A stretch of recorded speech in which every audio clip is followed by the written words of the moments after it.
Tokyo Olympic 2020 में 12 साल बाद इंडिया के लिए गोल्ड मेडल जीतने वाले नीरज चोपड़ा पर पैसों की बारिश तो हो ही रही है, लेकिन इसके अलावा उनकी ब्रांड वैल्यू भी काफी ज्यादा इंक्रीज हो गई है। ओलंपिक में गोल्ड मेडल जीतना कोई छोटी बात नहीं होती और अपने इसी एक गोल्ड मेडल के दम पे आज नीरज चोपड़ा विराट कोहली को भी टक्कर दे रहे हैं। गाइस, नीरज चोपड़ा इंडिया के पहले ऐसे ट्रैक एंड फील्ड एथलीट बन गए हैं जिन्हें गैटोरेड पेप्सिको का एंडोर्समेंट मिला है। इसके अलावा बड़ी बड़ी कंपनियां उन्हें एंडोर्समेंट के लिए अप्रोच कर रही हैं। इससे तो एक कहावत याद आती है कि अगर आप अच्छा भागोगे तो लोग आपको जूते भी देंगे, लेकिन अगर आप ये कहोगे कि आप मुझे जूते दो फिर मैं अच्छा भागूंगा तो लोग आपको कुछ भी नहीं देंगे। गाइस, इसीलिए कहते हैं कि मेहनत करो और अपने दम पर वो सब चीजें पाओ जो आप चाहते हो। ऐसे अमेजिंग वीडियोस के लिए शेयर, सब्सक्राइब एंड लाइक। मिलता है अगली वीडियो। गाइस, कुछ खाने पीने की चीजों को लेके काफी ज्यादा मिथ है, चलिए आज उसके बारे में बात करते हैं। सबसे पहला, ऐसा आपने बार बार सुना होगा कि हर दिन एक सेब खाने से आप डॉक्टर से दूर रहेंगे, लेकिन ऐसा नहीं है।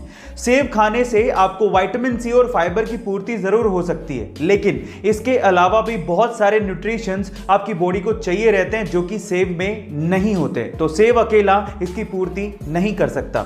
दूसरा, ऐसा कहा जाता है कि बरसात में अगर आप दही खाते हैं तो आप बीमार पड़ सकते हैं, लेकिन यह भी गलत है।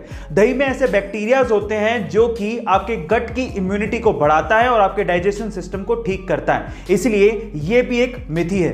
गाइस, आपको दोनों फैक्ट कैसे लगे कमेंट सेक्शन में जरूर लिखिएगा और ऐसे अमेजिंग हेल्थ वीडियोस के लिए शेयर, सब्सक्राइब एंड लाइक। मिलते हैं अगली 5 ऐसी चीजें जिससे आपका दिन और कोशिश करें तो आपकी जिंदगी भी संवर सकती है। सबसे पहला, अगर आपको अपना मिजाज यानी कि मूड को ठीक करना है तो उसका सबसे अच्छा उपाय है एक्सरसाइज। दूसरा, अगर आपको अपना डिसीजन पावर और कंफ्यूजन का लेवल ठीक करना है तो उसका सबसे अच्छा उपाय है मेडिटेशन।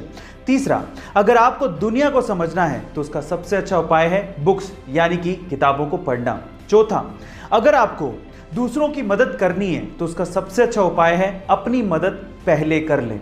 और पांचवा, अगर आपको तेजी से सीखना है तो उसका सबसे अच्छा उपाय है कि आप मजे से सीखें। गाइस, आपको ये पांचों सुझाव कैसे लगे कमेंट सेक्शन में जरूर लिखिएगा और ऐसे अमेजिंग वीडियोस के लिए शेयर, सब्सक्राइब एंड लाइक। मिलता है अगली वीडियो। इस दुनिया में कोई अमीर है तो कोई गरीब, पर सवाल यह है कि इतना फर्क है क्यों? इसके पीछे की सबसे बड़ी वजह है सोच। अमीर और गरीब की सोच में आखिर क्या फर्क होता है ये मैं आपको बताता हूं। सबसे पहला फर्क है कि गरीब लोगों के बारे में बात करता है, लेकिन अमीर आइडिया के बारे में बात करता है। दूसरा, गरीब यह सोचता है कि मैं अपना समय बेचकर पैसा कैसे कमाऊं, लेकिन अमीर यह सोचता है कि मैं पैसे से पैसा कैसे कमाऊं, वो अपना समय नहीं बेचता। और तीसरा, गरीब सिर्फ तेजी से बातें करता है, लेकिन अमीर तेजी से काम करता है। यही सबसे बड़ा फर्क है। गाइस, अगर आपको भी अमीर बनना है तो अमीरों वाली आदतें अपनाओ। ऐसे अमेजिंग वीडियोस के लिए शेयर, सब्सक्राइब एंड लाइक।